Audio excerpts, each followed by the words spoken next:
देवोलीना ने अब इस बात को लेकर सवाल उठाया है कि अगर किसी नोन नहीं, किसी आम ने उस बच्ची के माँ बाप की आइडेंटिटी रिवील कर दी होती तो, और क्यों उस लड़की को बैश किया जा रहा है जिसकी कोई गलती नहीं, जो फिलहाल बहुत छोटी है, उसके माँ बाप के झगड़े हैं, उस झगड़े में पर्ल को फंसाया गया, ये सारी चीजें जो है इस पे तो बाद में भी बात होगी, लेकिन पहले ये बताइए कि उस 7 साल की बच्ची की क्या गलती है।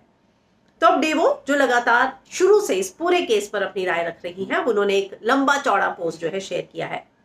I literally have no idea where the hell is this human race is moving. Okay, तो 7 साल की वो जो बच्ची है वो गोल्ड डिगर है, प्रिविलेज वुमेन है, फादर जो है रिवेंज के लिए अपनी वाइफ के साथ ऐसा कर रहा है, ऐसी बहुत सारी बातें सुनी, एक्सेट्रा एक्सेट्रा एक्सेट्रा। ओके, हम जो है ये सोचना ही नहीं चाहते, हम दूसरे तरीके से सोचना ही नहीं चाहते, क्योंकि हमें पता है कि वो ऐसा कर ही नहीं सकता, स्पेशली जब बच्ची की माँ ने भी कंफर्म किया है कि उसका पिता जो है वो जानबूझ के ये चार्जेस फ्रेम कर रहा है, क्योंकि उसको अपना एक पॉइंट प्रूव करना है बच्ची की कस्टडी के लिए। ओके, तो हम जो है ये विश्वास करने पर ही जो है, हमें यही विश्वास करना है और ट्रस्ट करना है कि जो बच्ची की माँ है और उसका जो मदर है but not father, well in all these only thing is disturbing me is why the hell on the earth people are bashing and abusing the little girl. It is because she is not our daughter or sister or anyone that you care for. Okay. Or because you have developed so much hatred for the little child because your idol has been arrested and suffering. And in all these, have anyone tried to imagine the trauma the girl is going through? She is just 7-year-old. आगे कहती है, sorry. Now her identity, like name, picture, her mom's profile, everything is revealed by known personality.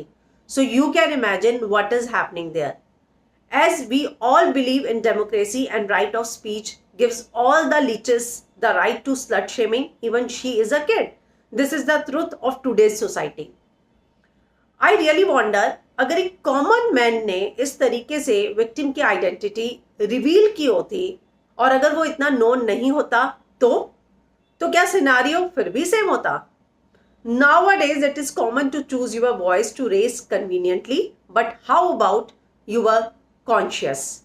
Pathetic the race is becoming, lost the touch of empathy, humanity. Why can't we just let the court decide and wait for the justice to prevail? तो उन्होंने 2-3 चीजों के सवाल उठाए हैं कि victim की mother ने इस बात का दावा किया है, क्या हम इसीलिए आंख मूंद कर जो है इन सारी बातों पे विश्वास कर रहे हैं कि पर्ल की कोई गलती नहीं? दूसरा, अब विक्टिम के पेरेंट्स की जो है आइडेंटिटी रिवील कर दी गई है और एक नोन ने की है, अगर कोई कॉमन आदमी करता तो भी क्या सिनेरियो ऐसा ही होता?